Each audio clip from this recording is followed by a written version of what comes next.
ಕೆಲವು ಕಡೆಗಳಲ್ಲಿ ಅಪಘಾತಕ್ಕೆ ಕಾರಣವಾಗುವುದೇ ಬಹುತೇಕವಾಗಿ ಮೊಬೈಲ್.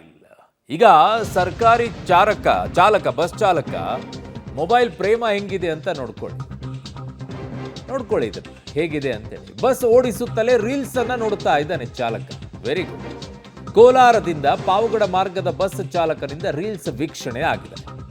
ಚಾಲಕ ರೀಲ್ಸ್ ನೋಡುತ್ತಿರುವ ವಿಡಿಯೋ ಕೂಡ ಈಗ ವೈರಲ್ ಆಗಿದೆ. ಚಾಲಕನ ನಿರ್ಲಕ್ಷ್ಯದ ವಿರುದ್ಧ ಈಗ ಕ್ರಮಕ್ಕೆ ಪ್ರಯಾಣಿಕರು ಆಗ್ರಹಿಸ್ತಾ ಇದ್ದಾರೆ. ಬಹುತೇಕ ಕಡೆಗಳಲ್ಲಿ ಇದೇ ಸಮಸ್ಯೆ. ಕಾರನ್ನು ಓಡಿಸಬೇಕಾದ್ರೂ ಮೊಬೈಲ್ ಹಿಡ್ಕೊಳ್ತಾರೆ, ಲಾರಿಯನ್ನು ಓಡಿಸಬೇಕಾದ್ರೂ ಮೊಬೈಲ್ ಹಿಡ್ಕೊಳ್ತಾರೆ, ಬಸ್ಸನ್ನು ಓಡಿಸಬೇಕಾದ್ರೂ ಮೊಬೈಲ್ ಹಿಡ್ಕೊಳ್ತಾರೆ.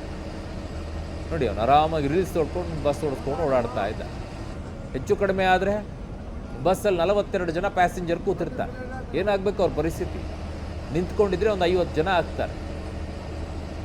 ಕನಿಷ್ಠ ಜ್ಞಾನ ಬೇಡವಾ? ಆಮೇಲೆ ಹೆಚ್ಚು ಕಡಿಮೆ ಆಯ್ತು ನಮಗೇನು ಗೊತ್ತಿಲ್ಲ ಅಂತ ಹೇಳು. ನೀವು ಮಾಡೋದು ಸರಿ ಇದೆಯಾ? ಇದೆಲ್ಲವೂ ಕೂಡ ಆಮೇಲೆ ನೋಡ್ಕೊಳ್ಳಿ. ನಿಮ್ಮ ಡ್ಯೂಟಿ ಅವರ್ಸ್ ಮುಗ್ಕೊಂಡ್ಮೇಲೆ ಎಷ್ಟೊತ್ತಾದರೂ ನೋಡ್ಕೊಳ್ಳಿ ಮೊಬೈಲ್. ನಿಮ್ಗೆ ಯಾರು ಬೇಡ ಅಂದಿದ್ದಾನೆ?